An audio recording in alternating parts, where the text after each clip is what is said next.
I would like to talk about Spanish Philippines from the period of the 16th to the 17th centuries. In our previous lecture, we've already talked about why the Spanish came and stayed in the islands or in the archipelago, which we now call the Philippines. So we already talked about the processes and also the motivations for their first arrival and then their determination to stay in the islands. I'd like to introduce to you the concept of Hispanization or Mexicanization in order to understand colonial transformations. This concept is something that I hope that you'll also try to supplement from our readings and to have more of a deeper understanding of the process of Hispanization. But basically, when we try to understand colonial transformations in the Spanish Philippines, the transformation usually came with a model, right? And of course, for the Spanish, transforming their colonies first in the Americas and then the Philippines was really have a basis of what type of transformations did they want to establish. So the transformations are all about political, economic, religious, and cultural transformation. But they did it through a model of their own Spanish society and their own cultural systems. So Hispanization itself was a process of the transfer and adaptation of Spanish cultural systems and attitudes to indigenous societies, right? Why Mexicanization? It will be recalled that by this time, this the Spanish Empire has already expanded from the Caribbean all the way to Mexico. And then from Mexico was their outpost in Asia, especially in the Philippines, but also other posts in the Pacific, like Guam and the Marianas Islands, right? But since there was a significant distance between the Philippines and Spain, the Philippines was actually administered through Spain's capital in Nueva España or New Spain, which is presently Mexico City. So the Philippines was administered through Mexico, which also has its own cultural systems and cultural attitudes, right? So the type of Hispanization could also be described as a Mexicanization. So the type of colonization or transformation that they brought to the Philippines was very much shaped by their own society, by Hispanic society. Okay. So this was a transfer and adaptation of Spanish cultural systems and attitudes to indigenous societies. And I think we could ask the question, what would be the basis of transfer? Well, first of all, it was probably the only system that they knew, but it also reflects their own attitude in terms of their own superiority, that their society, that their practices, that their systems were all much more superior to the ones that they encountered, whether in the Americas or Southeast Asia. So that was the basis. Now, because of also the goal of civilizing, right, and Christianizing this so-called primitive societies, then they're going to guide them to become more Hispanic or more Spanish in that way. So, how did they do that? So, in terms of different colonial transformation, as I said, it was in many different realms. It was in the realm of political, economic, religious, and cultural. So, in terms of colonial transformation, one of the first things that they did was to establish the Patronato Real or royal patronage. It is a system of governance where the Spanish govern because of through the union of the church and state, right? The Patronato Real basically meant that you have the church and the state were united in terms of governance. And here it's something that emanated from the Pope himself, the Holy See, which granted a series of concessions to the Spanish monarchs that resulted in sweeping powers over the administration of the church's revenues and the deciding voice in the selection of the ecclesiastical personnel. and the crown or the state, in return for the patronage of the Church of the Indies, the crown undertook the task of supervising the conversion of the indigenous peoples, whether they were Indians, Indios, or natives, to Christianity. So these two institutions worked hand in hand, right? The church and the state. Of course, when we think about modern democratic societies, we always say that the church and the state should be separate, right? There should not be any union of the church and state because that is not the essence of democratic society.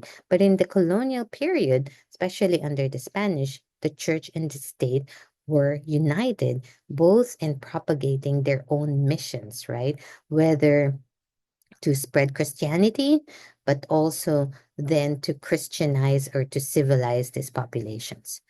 So it meant that the powers of the church were enormous. There was a marriage between the church and state, enabled the archbishop and the heads of the religious orders to occupy significant positions in government.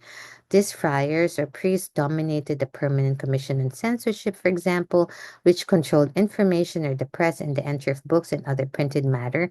In the Philippines, the clergy also competed with civil officials in amassing wealth and through illegitimate means fought the latter in the drive for more political power in the colonies.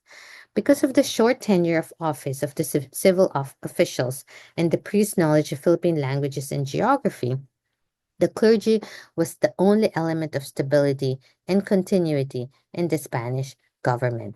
That meant that the clergy really had enormous powers and responsibilities. They exercised, and this is really the Spanish friar or the priest that I'm referring to. Basically, he exercised multifarious political and economic, patently non spiritual powers. He controlled the education system and public works of the municipalities. He supervised the collection of taxes and the taking of the census. He certified the correctness of the cedulas. He supervised the conscription of natives into the army and police force. As censor of plays and reading matter, he controlled information and determined the cultural fare of the people. He controlled municipal elections and acted as advisor of the local and municipal councils. For most Filipinos, then, the priest or the friar was the only Spanish in the town and the only representative of the King of Spain. So it's really to see that this, in terms of the structure or the political structure that the Spanish introduced, was very much centralized with the union of the church and state. But what else did characterize this political structure? They also had native indigenous appointments. Native leaders occupied special places in the new hierarchies where they become little governors or gobernadorcillos. And they're also, as part of the Hispanization process, they also transform indigenous political structures and replace them with Spanish institutions such as gobierno, meaning government, and audiencia, which is the legal system. So let's just go back a little in terms of what other systems did the Spanish introduced. So the Spanish friars were really important. Of course, they Christianized the population. They also introduced certain economic systems, especially the establishing the pueblos, or this process of a reducción, meaning that they built everything around the church and the state. So the process of reduction meant that the Spanish built the Spanish settlements and native inhabitants were then forcibly relocated close to Spanish supervision. Usually, as the saying goes, that they should exist within the hearing within the hearing power of the bells, right? Where they can actually hear the bells, because that's really what signified their presence or their role in this whole formation. So, aside from the political structure, the presence or Hispanization itself and the presence of the Spanish and all their economic and political transformation led to a, a change in the class structure in the Philippines, right? So now, while class structure, well, the hierarchy were already there, but now you even have more hierarchical structure this time based on race. So you have the Peninsulares, which are at the top of the structure. These are Spaniards born in Spain, mostly Iberian descent. This would be the families who settled in the archipelago, include, of course, of the friars. They were the wealthiest and the most politically influential by virtue of their being the foremost encomenderos, owning vast tracts of land and most of the inhabitants therein. So, and then the next would be insulares, which are these are the Spanish who were actually born in the islands. So whether they were born in the Americas or they were born in the Philippines, but because they come from Spanish families, Spanish descent, then they're called insulares. Though still pure Spanish blood, they were derisively called Filipinos by the Peninsulares. So they were actually the ones who were called Filipinos. The term Filipinos were not were reserved for the Spanish who were actually born in the islands, and it's not where the Indios or the natives were referred to. Most children of Spanish administrators, etc., are mostly controlled the middle echelons of government. So the middle class had three subclasses: the Spanish mestizos or the mestizos de Español. So the middle classes are usually the ones which we would consider as mixed races. And the mixed race in the Philippines were two. Either they were half native and half Spanish, or half native and half Chinese, right? So the Spanish mestizos or mestizos de Español or Chinese mestizos, mestizos de Sangre, which are born from the mixed marriages of Spanish and any other classes, mostly local natives, or derogatorily called as half-breeds of a mixed Chinese native marriage. They constitute the local officials, own some tracts of land, mostly control the retail trade. And the Indios, which are the lowest in the population, were usually the indigenous peoples, or sometimes even the Chinese who would not really be considered within part of native society. So this is um, a kind of illustration of that racial hierarchy in the Philippines. As I said, the Peninsulares, which are really at the top of the hierarchy, right? And then you have the Americanos or the others, which are also part of the mixed race. Insulares, full-blooded Spaniards born in the Philippines. And then all the different mestizos, Espanol, mestizos de Sangle, full-blooded Chinese, and of course the Indios, which are the full-blooded Austronesians or the indigenous peoples. And these are some images of those different people. So before we go to cultural transformations, I'd just like to introduce to you what we talked about, which I already mentioned, which is the encomienda system, which is also a way of the Spanish basically transforming the society and having settlers, especially from Spain. So the encomienda system is a land grant system that was awarded by the Spanish king in order to settle in their colonies, granted to Spanish citizens so they would have an incentive to settle whether in the Americas or in the Philippines, right? They were given an encomienda, and these Spanish citizens were called encomendero. Now, it's really important to understand that this they were not really given land because land still belonged to the monarch, but they were given the opportunity to exploit the labor of the indigenous peoples within the land, right? So it's a system of labor exploitation because once they get the labor of the indigenous peoples in the land, then they could either ask them to pay taxes or they could asked him to supply, agricultural products or to work for them, etc., or even domestic service, right? So of, it was an incentive. It's an incentive system in order for the Spanish people to then occupy or settle in the Americas. And they would have enormous power as encomenderos. Another system that the Spanish introduced, of course, were the forced labor system. So native inhabitants or the indigenous peoples were then asked to pay taxes, and usually they paid the taxes because of, for certain things, right? You know why we pay taxes, usually for protection from attacks from outside, but it's also in order to benefit from what the colonial system could provide, which in this case was catechism or religious education, right? So but this forced labor system or the taxes could be paid through labor because, of course, in the absence of the cash economy then. Okay, so that's the political structure and the class structure. Now let's talk about the cultural transformations. What are the things that the Spanish also introduced aside from changing the political and the legal landscape of indigenous society? First of all, of course, is Christianity and religion. And when we think about colonization, we always illustrate this as a colonization by sword and the cross, which meant that the Spanish used the cross as pacification and policy of attraction.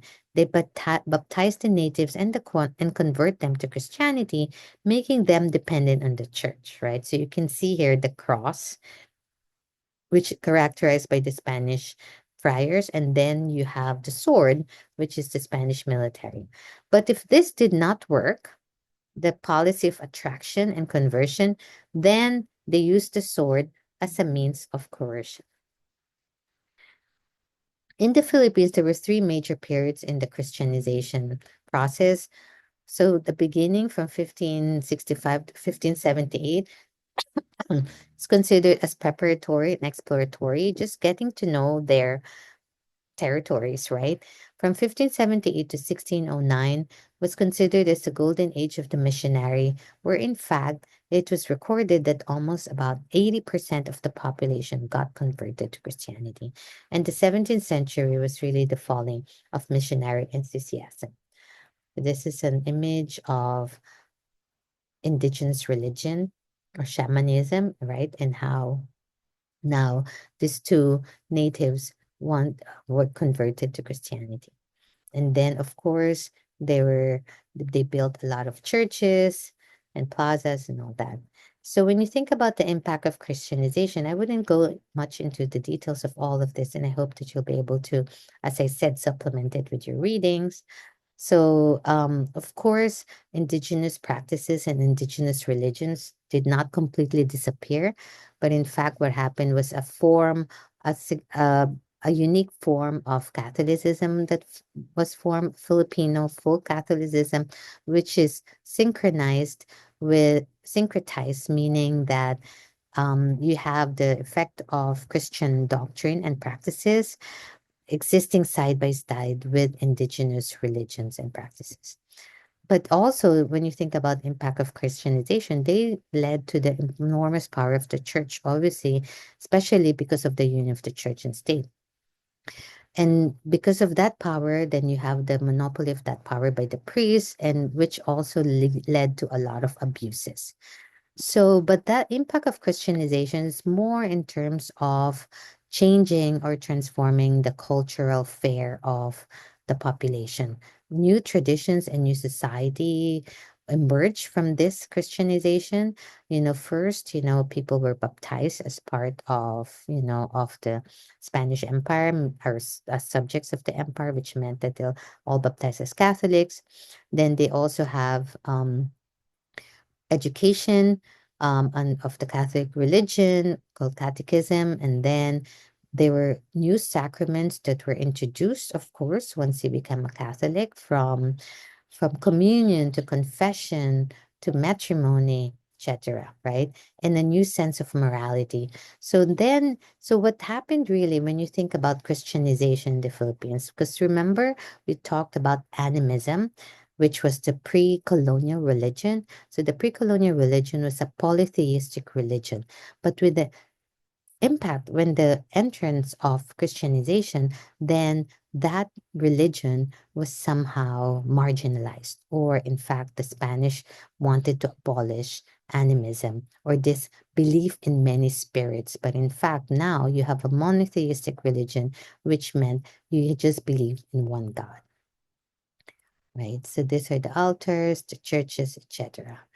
So the other things that in terms of cultural transformations, of course, colonial education was also introduced with Spanish language as the lingua franca, although became not, this wasn't really widespread in the population. That in fact, even until the end of the colonial rule, only 10% of the population really were very versed in Spanish. But of course, cuisine also, the effect of Spanish cuisine to the Philippines, including adobo, which we all know is a Spanish dish, but then this was something that also came from Spain. But then now the Filipinos had their own brand of adobo, right? So then also printed matter, so all the books, of course, came from Spain, and the also effects in terms of music and women and gender roles, especially women's roles were also transformed because they were able to get an education. But then women, because women had very strong economic roles, right? And in fact, also very strong autonomy, relative autonomy under the, before the Spanish came. So now this religion, this introduction of this culture and religion, which is very patriarchal and male centered, then marginalized a lot of female power, right? That in fact, women, the shamans themselves who were women were marginalized, because now you have the Spanish priests, right? And then while education was open, it was very, very limited to women. And then divorce was then abolished, so women could not just have divorce, and then women were somehow domesticated and became more subordinate to men. Okay, so in terms of the other things that the Spanish did, so we already talked about political transformation. We also talked about cultural transformation. Now let's talk a little about socioeconomic transformation, because this, after all, was one of the major goals of the Spanish presence, was in order to make money. So how did they do that? So even though they have this motivation of Christianizing the population, but of course they would not really just stay there if they knew that this was not something profitable for them. So the Spanish devised many different ways of making money. So one of the first thing they did was, of course, to build these cities, right? So there's the whole urbanization project, so big cities were formed and all that. So which which led to these major capitals, because the major capitals became the centers for marketing and the centers for commerce, etc. But there were also other ways of getting money, as we talked about. The taxes and the tributes were, of course, now that they're part of the Spanish Empire, then they have to pay taxes. They also had mining, especially silver and gold, not as much as in the Americas, but something, right? And then, as we already talked about, the encomienda and the policy of servicios, or the forced labor system, and there were still remnants of slavery. So this is in terms of urbanization and building all these big cities that we still have. So one other thing that the Spanish implemented during this period was the Manila Acapulco galleon trade.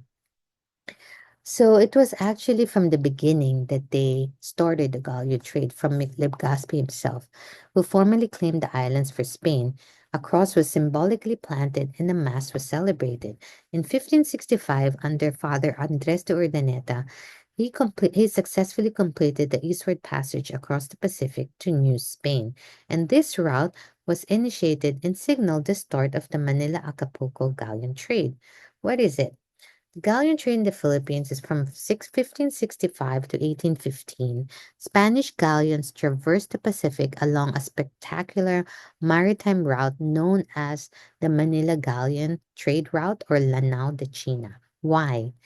Because Spanish galleons would leave the Philippines for Acapulco, carrying people and cargo consisting of trade items, specifically from China, which were very much sought after in Europe, like Chinese porcelain, gunpowder, tea, and silk.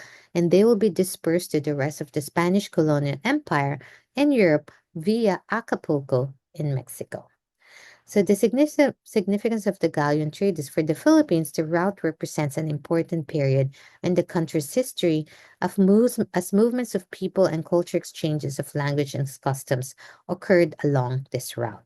Right? This is a picture of the galleon. So if you think about it, so these are usually the centers in Manila. So products from China coming from Macau and then spices from Tidore. Then goes to Acapulco, right?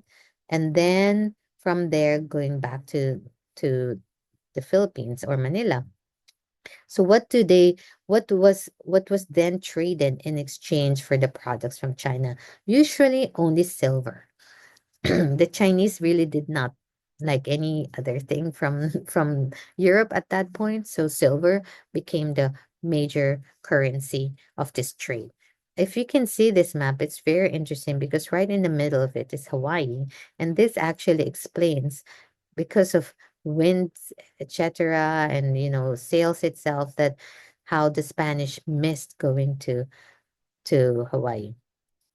So this is a now. So you think again, when you think about the trade coming from Manila, going then to Acapulco, and then from Acapulco, it will go to all these different places in the Americas, and then finally back to Seville and there, and then all that. So this is really how that trade was established, and it was a very important trade because basically it connected Southeast Asia from to the markets or to the economies of Europe, right? But it was also, and then this is examples of the porcelain that they exchange.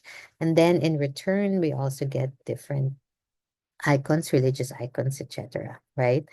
So, but what's so interesting about this Manila Acapulco galleon trade is while that it did last for a long time, like almost 2 centuries, right? But it was something that in the end was not sustainable, partly because it was a very expensive, yeah, trade activity, right? Each galleon, and it's also very much dependent on the vagaries of the weather, and also constantly attacked by pirates, right? So if you lose a galleon, so there were about 2 to 3 galleons a year that travel in this route. So, but if you lose one because of weather or because of piracy, then basically you lose millions from the economy. So it was a very, very, in a way, not very stable way for the Spanish to make money. So they looked for other things. So the other thing they looked for, or they did, was the tobacco monopoly. So they established a monopoly of tobacco, built all these tobacco factories, and asked the natives to produce tobacco or to grow specifically just tobacco as the raw material or raw product, and then they'll go to the factories in Barcelona and other places in order to manufacture, and then to manufacture them into tobaccos and cigarettes, right? And then sold back to the markets in Asia.